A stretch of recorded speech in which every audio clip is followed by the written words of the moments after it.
High, welcome to my Malaysia series.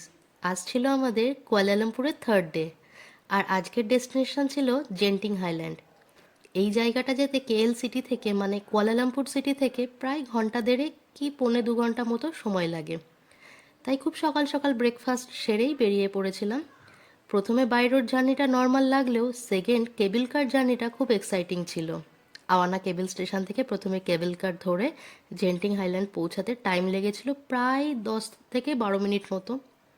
Cable station থেকে Genting highland অনেকটাই উঁচুতে ছিল। যত উপরে উঠছিলাম ততই দেখছিলাম নিচের ঘরবাড়িগুলো কেমন মেঘের মধ্যে ঢাকা পড়ে যাচ্ছিল। উপরে উঠে তো দেখে আমি আরোই অবাক, পাহাড়ের উঁচুতে আস্ত একটা গোটা শহর। কি নেই সেখানে, বিশাল বড় বড় hotel, residential complex, theme park, casino, আরও কত কিছু। ওই যে কালারফুল বিল্ডিংটা দেখছো, ওটা একটা হোটেল। ওর নাম ফার্স্ট ওয়ার্ল্ড হোটেল। এই হোটেলে 6118টা রুম আছে, মানে 6118, বুঝতে পারছো? আমরা গেছিলাম জেন্টিং হাইল্যান্ডের থিম পার্কে। এর দুটো পার্ক আছে, একটা ইনডোর পার্ক একটা আউটডোর পার্ক। ফার্স্ট ঘুরেছি আউটডোর পার্ক, অনেকটা ডিজনিল্যান্ডের মতোই।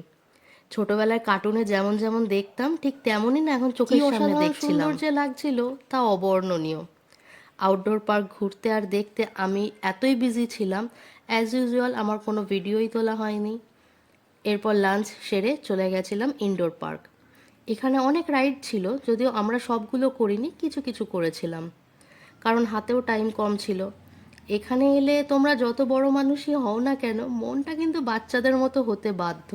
এই থিম পার্ক দুটো ঘুরতে কখন যে সকাল 10টা থেকে বিকেল 6টা বেজে গেল বুঝতেই পারলাম না। ফেরার ইচ্ছা না থাকলেও ফিরতে তো হবেই। এরপর ডিনার করে রাত 9টা নাগাদ চলে গেলাম আমাদের হোটেল রুমে। কিন্তু তখনও আমাদের ঘোরাঘুরির এনার্জি কমেনি। আমাদের ম্যান্ডারিন হোটেলের পাশেই ছিল সুরিয়া কেএলসিসি মল। চলে গেলাম সেখানেই একটু ঘুরতে। ব্যাস, এটাই ছিল আমাদের তৃতীয় দিনের গল্প। আজ এই পর্যন্তই। বাই।